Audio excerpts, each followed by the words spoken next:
KDXI St. George, Radio St. George at 100.3 FM. And we welcome you to The Extraordinary Talk Show, a show to help you understand yourself and the world from a new perspective. And in the process, help you find your own personal extraordinary.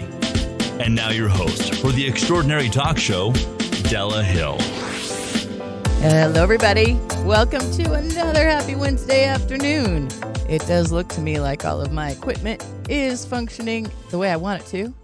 So, welcome to the Extraordinary Talk Show this Wednesday with your host, me, Della Hill. I've got, like I always think, some cool stuff to talk about today, including I just went to Burning Man. I haven't been in the studio, by the way, for, I don't know if it's been 3 or 4 weeks because time is mushy. But I recorded a bunch of episodes to keep playing since I knew I was going to be at Burning Man and my life was going to be crazy, and it kind of is anyway, but it's awesome that way. Today I want to tell you all, I won't have time to tell you all about Burning Man. There is no time. I will sum up. But first, let me tell you the same things that I always tell you, right? Please don't believe a word that I say just because I say it. And please don't do anything that I do just because I do it. However, if something that I say strikes a bell of curiosity within you, or something that I say or that you hear or feel or whatever while I'm talking rings a chord of truth within you, I encourage you to follow that. And as a quick side note on that, just because I say things that you might recognize are true, I want to clarify. I'm looking into the camera right here. That doesn't mean everything I say is true. Everything that I say, I think is true, or I wouldn't say it. However, there are things that I don't know yet. And it's possible that I don't know something yet that might mean I need to go back and correct something that I have said. So I'm telling you, believe the things that I tell you, that you hear me say, based on your own intuition and that truth center inside of you that tells you what's true. And if that truth center bell rings a lot while I'm talking, then cool for both of us. Thanks for joining. And by the way, really, really thanks for joining. I'm so glad that you guys are here. I'm glad you're listening. I'm glad you're watching. You can watch live on Facebook on the Radio St. George Utah Tech Facebook page.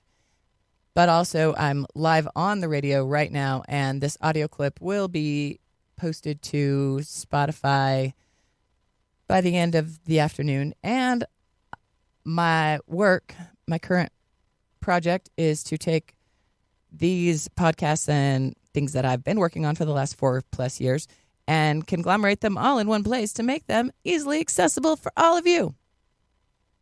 Thanks for that. Okay, jumping in. Burning Man. As I said, there's not enough time. I was there for 10 days, and I cannot explain to you in the next 20 minutes everything that happened. Nor would I, because some of it was very private and special, and I wouldn't share it necessarily in this situation. But first, let me tell you, I have wanted to go to Burning Man for as long as I can remember, from the very first time I heard about Burning Man, which I'm guessing is somewhere around 15 years ago. Pretty sure I heard about Burning Man when I was still in Virginia. And that was that long ago. And ever since I first heard about it, I've wanted to go. I couldn't even tell you why I wanted to go. I just was like, that sounds like something Della should go to. But there's a magnetism that drew me there. Earlier this year in February, I went on a Burning Man trip, which means with a bunch of burners, people who attend Burning Man and have these things in common, from Las Vegas to Denver. And when I was in Denver, I took a picture, a quick selfie with my eyes closed, not even looking at the camera, of me with this mural behind me. And this mural behind me had multiple faces in profile. And the way the picture came out, my face was in perfect profile along with these faces in the painting, facing to the right as you look at the photo. And it was a really cool photo then. When my Burning Man ticket arrived in the mail, it had this beautiful picture on the front of it. And on the right-hand side of the ticket was a face in profile that matched that photo that I took beyond explanation. Looking at that, at my Burning Man ticket, I recognized the photo that I had taken because they were so similar. And I'm trying to tell you, I almost sullied my pantaloons.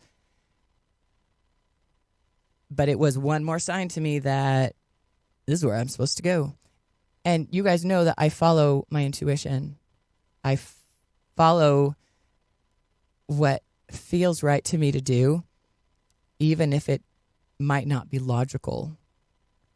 I try not to do things that are reasonably illogical, right? Like if something sounds like a bad idea, I don't just jump into it because it feels good. I do spend some time thinking and putting some thought into those things and considering what is the best option for whatever it is I want to accomplish. On the other hand, I believe in following my own intuition to a fault. And I keep doing this because it keeps working for me. So one way that I follow my intuition is with my feet. And my feet took me to Burning Man. At Burning Man, that ticket, when I saw that ticket, I knew it was another sign. You guys know I believe in those signs. I believe in following them.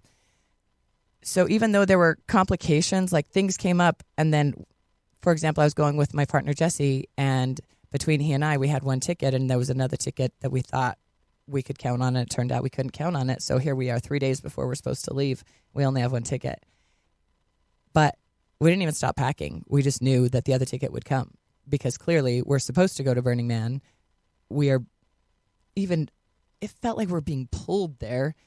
The other ticket's going to show up. I didn't even worry. And I was right. It did. Burning Man itself has 10 principles, and I don't have time to go into all of them. There are lots of great YouTube videos that you can watch, including one that's a really great one I recommend of a guy drinking picklebacks while he explains the Burning Man principles. But one of them is radical self-reliance. And what that means is that when you go to Burning Man, you got to realize that you're going to be in the desert for up to 8 to 10 days or more, depending on your job.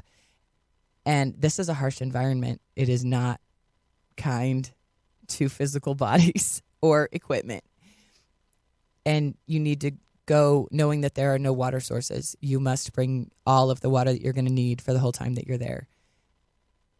They used to sell coffee, and they don't even do that now. So it's great to know once you show up, as long as you show up with everything that you need, including your tent or camper, food, water, and the basics, nothing else costs any money once you get there, which is really pretty cool. So people complain. I've heard people complain about the ticket price.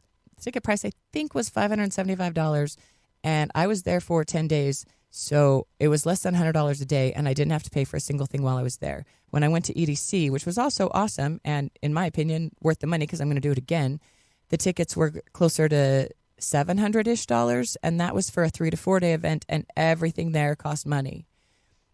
So that wise, Burning Man's actually pretty cool. Just know that you got to bring your own stuff. However, if you're smart, and I don't recommend coming without food. I definitely recommend bringing your own food. But if you're smart, you can go to Burning Man and never eat your own food because there's so much free food available in all of the camps. There are many, many camps that go to Burning Man. I went to Burning Man with a camp called The Mansion, which was a dance hall and a bar. And it was a lot of fun, and I got to bartend, and I got to dance, and I got to see things that I've never seen before, will probably never see again, and will never forget. But some of those, I honestly will reserve for videos or conversations when I'm not on live radio.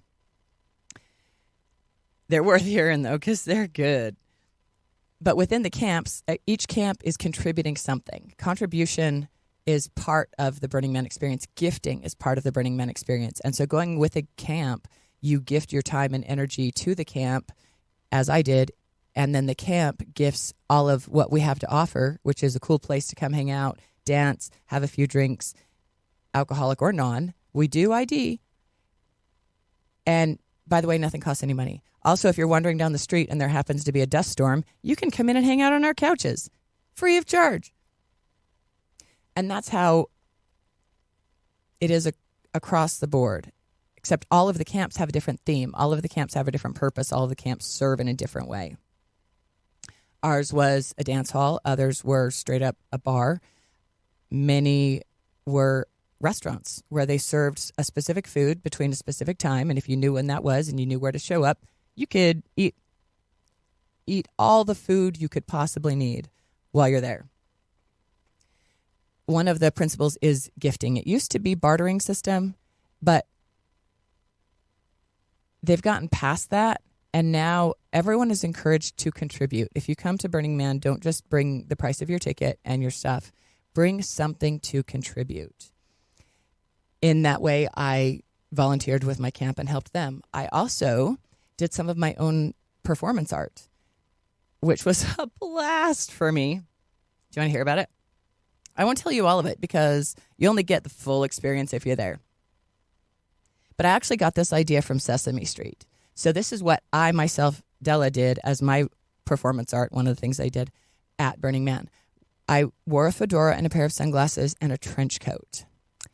And I tiptoed around singing the Inspector Gadget song. And I wouldn't make eye contact with people, and I would look over my shoulders really shady-like. And then if somebody noticed me, I'd start talking to them. And I'd say, hey, hey, hey. And I wave them over. And then I still look over my shoulders like I'm all shady. And I say, hey, you look like a guy with an eye for a bargain. And then from the inside of my trench coat, I had cut out actually from cardboard 3 8s, number 8s, like an infinity loop, 3 8s. And I had them on a carabiner inside my jacket. So I'd pop those 8s out and I'd say, hey, I'm selling 8s. You want to buy an 8? You know what 8s are good for? You can go like this. And I'd hold one up over my eyes and look through the holes. And they would laugh at this point, but they kind of don't know how to respond. But that's okay because I got them. And I say, I got you. I got something special for you. I know what you want. And I reach into my other pocket and I pull out a miniature can of Coca-Cola. And I say, how about a little Coke? And I got to tell you, this went over really well. It was a hit to everyone who saw it. As a matter of fact, I will be continuing this particular performance art at Synergy, which is the Southern Nevada regional gathering for Burning Man in Nevada in about a week and a half. And I'm looking forward to doing that. So if you're going to be there, you might get to see the full part of that performance art. It's so much fun interacting with people in these ways.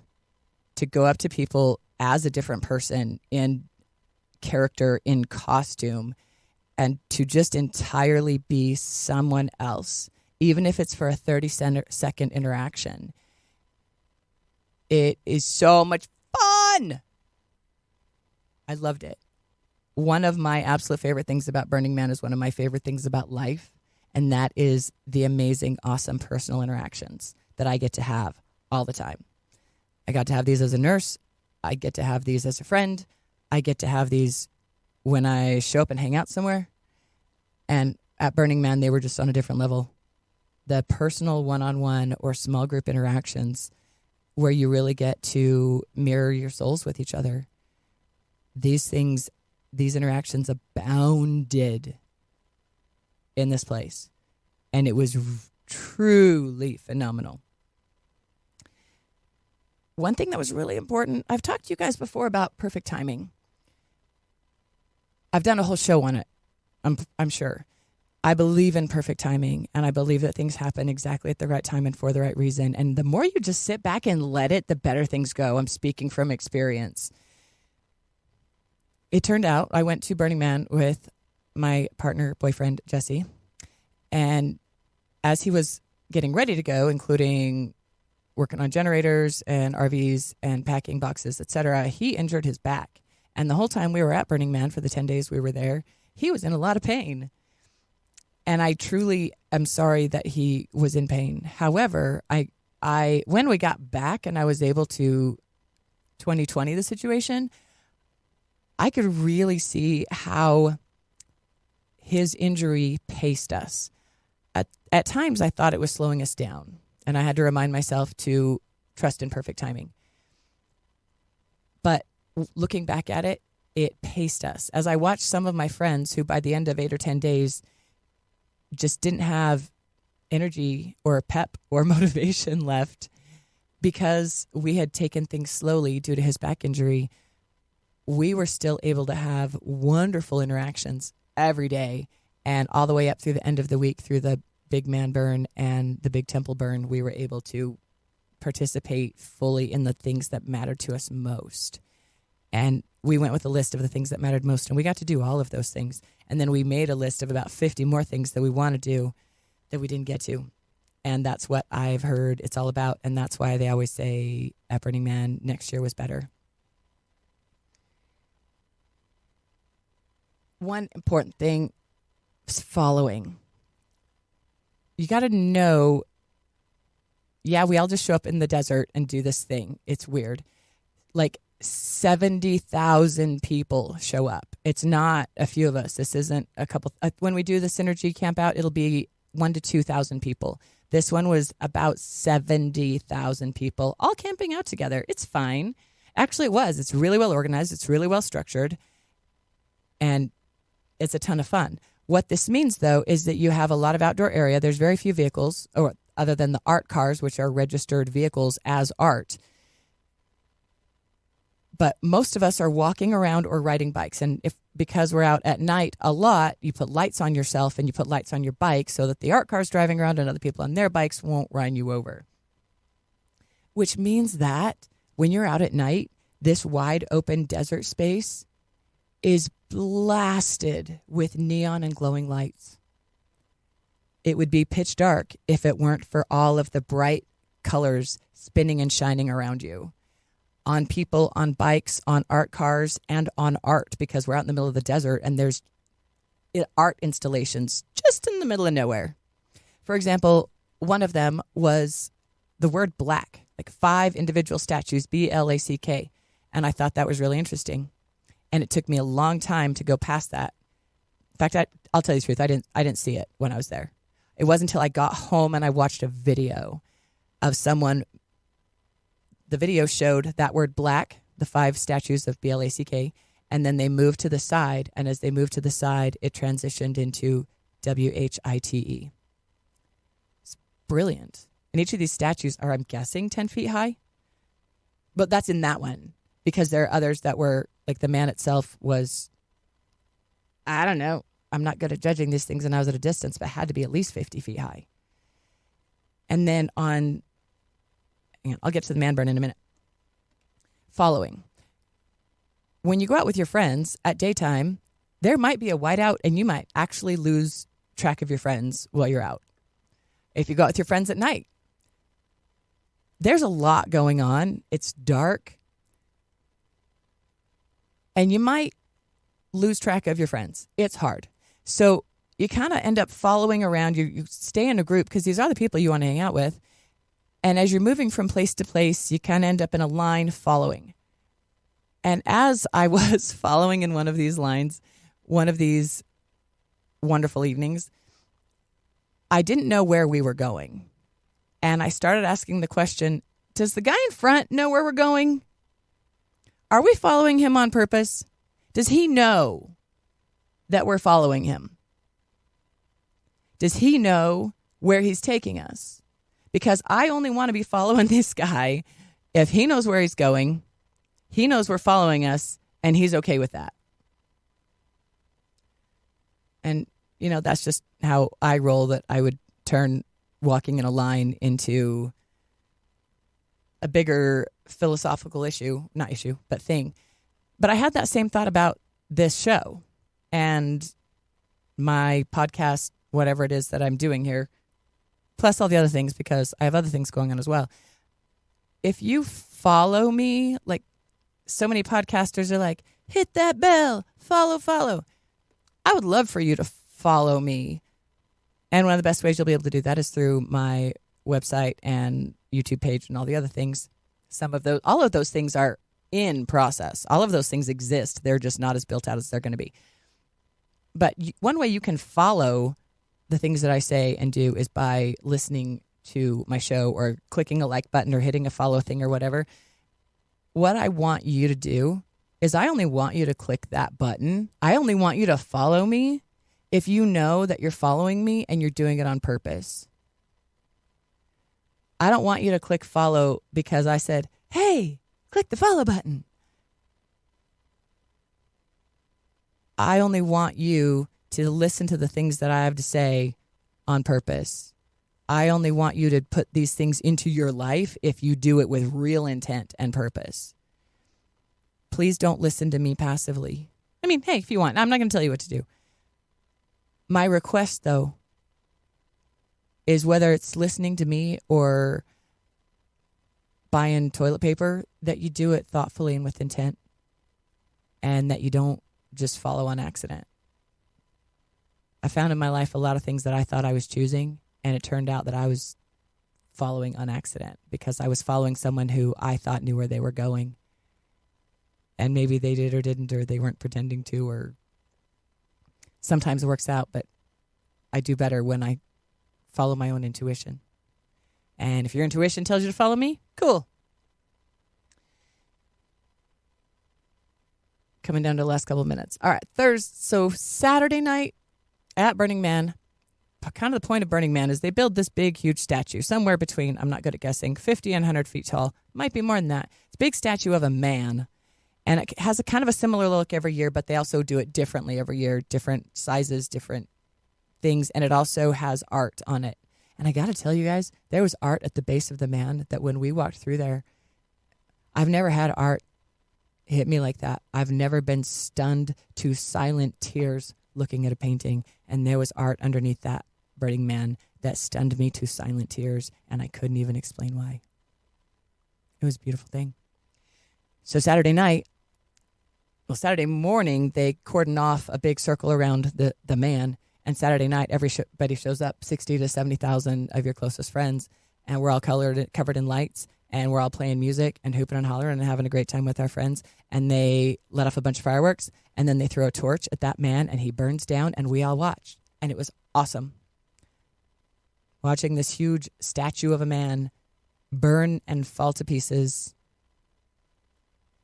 was a more powerful experience than I can express through a microphone. But even better than that, to me, my personal experience, was the next night, Sunday night. The other thing they do, the big thing that's every year, other than the man, is the temple. They have a Burning Man temple, and this temple is awesome for a lot of reasons. For one thing, it doesn't have doors and everyone is welcome.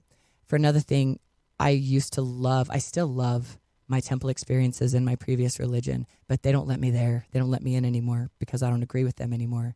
And I miss my temple experiences. And it was very, very valuable and important for me to go to the temple at Burning Man and have my temple experiences. But then on Sunday night, they burn it down. And all 60, 70,000 of us again show up. But this time, a lot of people were white. I did. And we sit silently. Some people stand in back, but they don't block views.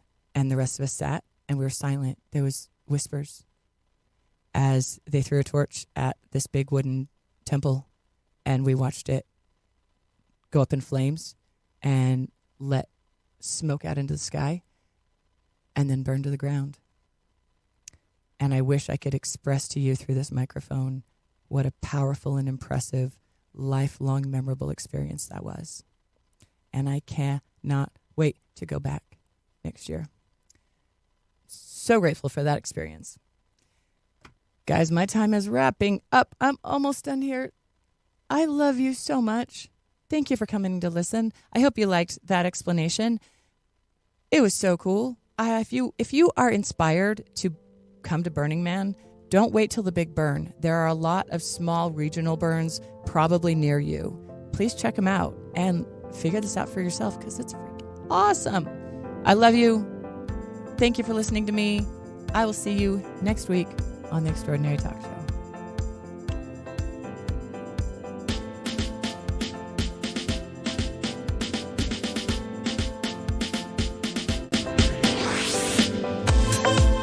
You've been listening to The Extraordinary Talk Show with Della Hill.